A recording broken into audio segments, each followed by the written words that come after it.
उत्तराखंड में इन दिनों दो तरह की तस्वीरें सबसे ज्यादा नजर आ रही है। एक ये वाली और दूसरी ये वाली।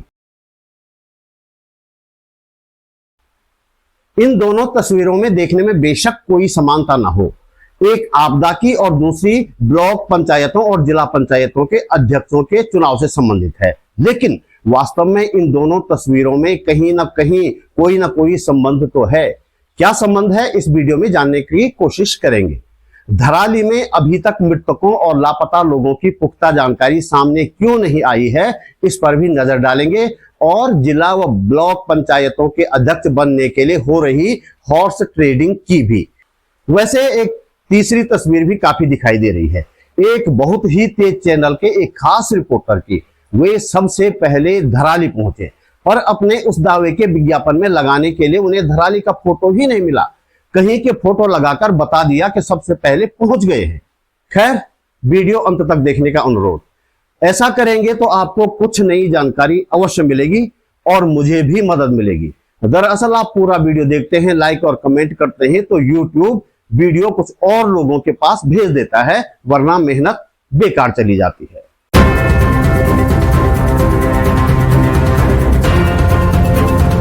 नमस्कार, बात बोलेंगे चैनल पर आपका स्वागत। मेरा नाम है त्रिलोचन भट्ट और मैं करता हूं जन सरोकारों की बात। लोग कह रहे हैं कि धराली हर्षिल तबाही के 7 दिन बीत गए हैं, फिर भी मरने वालों और लापता लोगों की सही जानकारी नहीं मिल रही है। मैं कहता हूं भाई, आपको तो धराली हर्षिल की गिनती की लगी हुई है। सरकार को अभी 106 जगहों पर गिनती पूरी करनी है।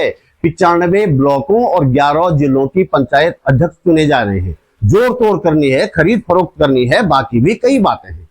पंचायत चुनाव के दौरान, जैसे कि मैंने पिछले वीडियो में बताया था, मैं पौड़ी जिले के कई गांवों में गया। हमने साफ देखा कि ज्यादातर जगहों में या तो कांग्रेस समर्थित या निर्दलीय उम्मीदवार जीतने की स्थिति में थे। कांग्रेस के लोग इस स्थिति को देखकर काफी उत्साहित नजर आ रहे थे। लेकिन कांग्रेस के जिन एक दो नेताओं को मैं जानता हूं या जो मुझे जानते हैं, उनसे मैंने उसी समय कह दिया था कि ज्यादा उत्साहित होने की जरूरत नहीं है। निर्दलीय तो छोड़िए, जिन उम्मीदवारों को कांग्रेस का समर्थन है वे भी जीत जाते हैं तो कोई जिला या ब्लॉक पंचायत अध्यक्ष कांग्रेस का नहीं बनने वाला है। मेरा सीधा आकलन ये था कि उम्मीदवारों ने जो खर्च किया है चुनाव पर, सबसे पहले तो उसे वसूलेंगे और पहले ही झटके में मोटी थैली मिल जाती है तो भाई क्या बुराई है। और थैली देने के लिए इतनी रकम कांग्रेस के पास तो नहीं है। कांग्रेस समर्थित जीते हुए ज्यादातर, सभी नहीं ज्यादातर लोग भी भला इस थैली को क्यों छोड़ेंगे, तो वे भी थैली लेकर दूसरे खेमे में चले जाएंगे। जब नतीजे आए तो हमारे आकलन के करीब थे। बीजेपी से ज्यादातर निर्दलीय और कांग्रेस समर्थित जीत कर आए थे, लेकिन अंत में वही हो रहा है जो मैंने कहा था। उत्तरकाशी के दीपक बिजलवाण इस प्रक्रिया के ब्रांड एम्बेसडर बने हैं। पिछली बार वे उत्तरकाशी के जिला पंचायत अध्यक्ष थे। उन्हें भ्रष्टाचार के आरोप में सरकार ने बर्खास्त कर दिया था। कांग्रेस में शामिल हो गए। इस चुनाव में कांग्रेस ने उन्हें समर्थन दिया, जीत गए, लेकिन बीजेपी में शामिल हो गए। कुछ दिन पहले तक बीजेपी को पानी पी पी कर गरिया रहे थे, अब सोते जागते बीजेपी की तारीफ कर रहे हैं। दीपक बिजलवाण तो सिर्फ उदाहरण हैं। सभी जिलों में और सभी ब्लॉकों में लगभग यही हो रहा है। ये वीडियो तो आपने देख ही लिया था, 31 जुलाई का है। पोखरी ब्लॉक में एक महिला जीती तो उनके पति को अपनी तरफ ले जाने के लिए ये छीना झपटी हो रही है। चला चला यूं चल लाइव।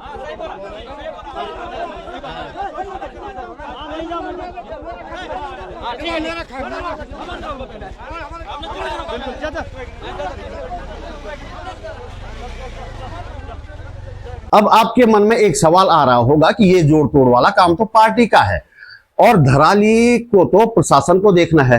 ना ना, आजकल ऐसा नहीं होता। सबको सब काम करने पड़ते हैं। इलेक्शन कमीशन का उदाहरण हमारे सामने है।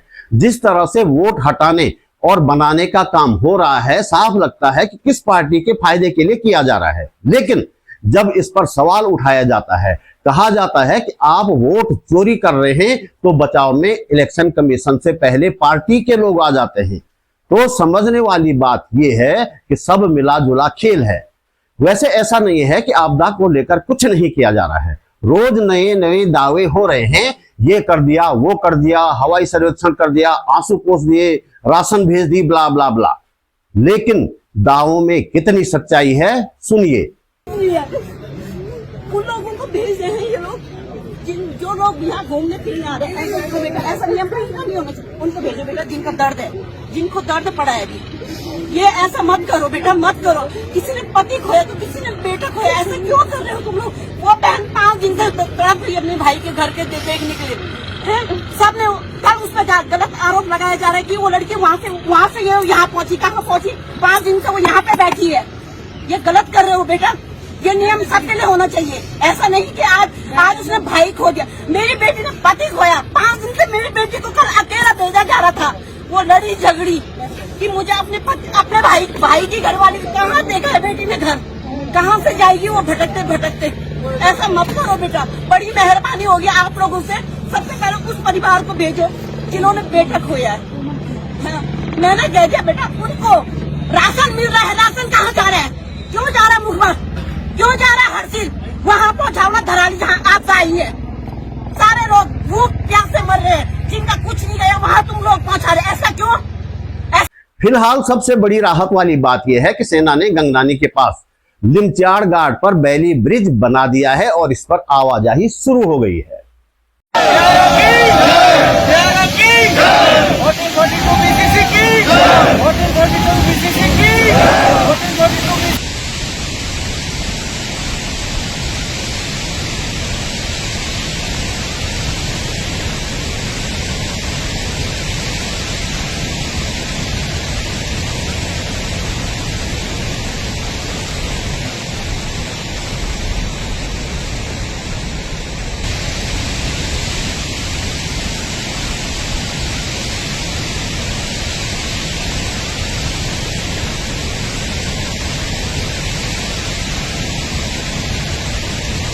इस पुल के टूटने से आगे सोनघाट के आसपास जहां सड़क पूरी तरह से वॉश आउट हो गई है, उसे बनाने का काम शुरू नहीं किया जा सका था।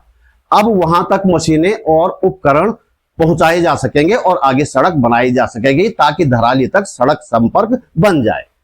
कल से धराली में पोकलैंड मशीनें मलबा हटाती नजर आ रही है। मैनुअली भी मलबा हटाया जा रहा है। सेना के जवान जान जोखिम में डालकर मलबे में दबे लोगों को तलाश कर रहे हैं। डॉग स्क्वाड को भी खोजबीन के अभियान में लगाया गया है।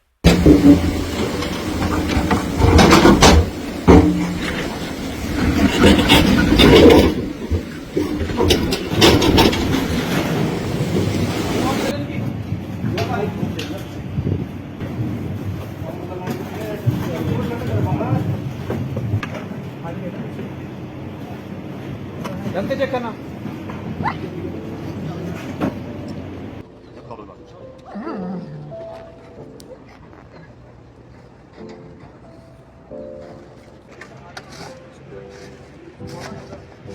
प्रशासन कह रहा है कि यह खोजबीन उम्मीद की किरण जगाती है। ये सुनकर और पढ़कर अफसोस होता है, दुख भी होता है। आपदा के तुरंत बाद यह काम शुरू होता तो जरूर कुछ उम्मीद हो सकती थी। मलबे में कुछ लोगों की सांसें जरूर कुछ घंटे या कुछ दिन चली होंगी, लेकिन मलबा हटाने का काम घटना के 5वें या 6ठे दिन शुरू हुआ। उससे पहले तो सिर्फ हेलीकॉप्टर घूमते रहे, मुख्यमंत्री हवाई सर्वेक्षण करते रहे, पीड़ितों के आंसू पोंछने की बात कहते रहे। हालांकि ऐसे पीड़ितों को आप सुन चुके हैं। वे कह रहे हैं कि मुख्यमंत्री से आंसू नहीं पुछवा रहे थे, बल्कि मलबे में दबे अपने लोगों को तलाश करने की मांग कर रहे थे। इसके अलावा शुरुआती दिनों में सिर्फ इसी बात का प्रचार किया जाता रहा कि इतने लोग रेस्क्यू कर दिए। वास्तव में ये वे लोग थे जो सड़कें टूट जाने के कारण गंगोत्री की तरफ फंसे तो जरूर थे, लेकिन पूरी तरह सुरक्षित थे। जल सैलाब में घायल हुए लोगों के अलावा किसी के सामने तत्काल कोई खतरा नहीं था। फिर भी मलबा हटाने के काम को प्राथमिकता देने के बजाय हेलीकॉप्टर उड़ाने और उसे बड़ी उपलब्धि के रूप में प्रचारित करना ही शुरुआती दिनों में युद्ध स्तर का बचाव अभियान कहा जाता रहा। फिलहाल मृतकों और लापता लोगों की फाइनल सूची तो अभी शायद नहीं बन पाई है, लेकिन प्रशासन के पिछले दावे 2 की मौत और 9 आर्मी जवानों सहित 16 लोगों के लापता होने की बात को ही अंतिम सत्य माना जाना चाहिए। तो दोस्तों, इस वीडियो में इतना ही। वीडियो खत्म करने से पहले एक अनुरोध, आप महसूस करते हैं कि इस वीडियो को बनाने में थोड़ी बहुत मेहनत मैंने की है और आपको इससे कुछ काम की जानकारी मिली है, तो वीडियो को लाइक करें, कमेंट करें, हो सके तो शेयर भी करें। पहली बार मेरे चैनल पर आए हैं तो चैनल सब्सक्राइब अवश्य करें। मेरा फेसबुक पेज फॉलो करें, बात बोलेगी.com भी देखें। हमारे पास इनकम का कोई जरिया नहीं है, इसलिए यदि आप समर्थ हैं और चाहते हैं कि यह चैनल आगे भी चलता रहे तो अपने जेब खर्च में से एक छोटी सी राशि निकालकर मेरा आर्थिक सहयोग अवश्य करें। आप YouTube पर वीडियो के नीचे ज्वाइन बटन पर जाकर या सुपर थैंक्स पर जाकर मेरा सहयोग कर सकते हैं। डिस्क्रिप्शन में बैंक डिटेल भी है। आर्थिक सहयोग के लिए मैं बलवंत सिंह चौहान जी का आभार व्यक्त करता हूं। जल्दी मिलते हैं एक और मुद्दे के साथ, एक और वीडियो में। नमस्कार।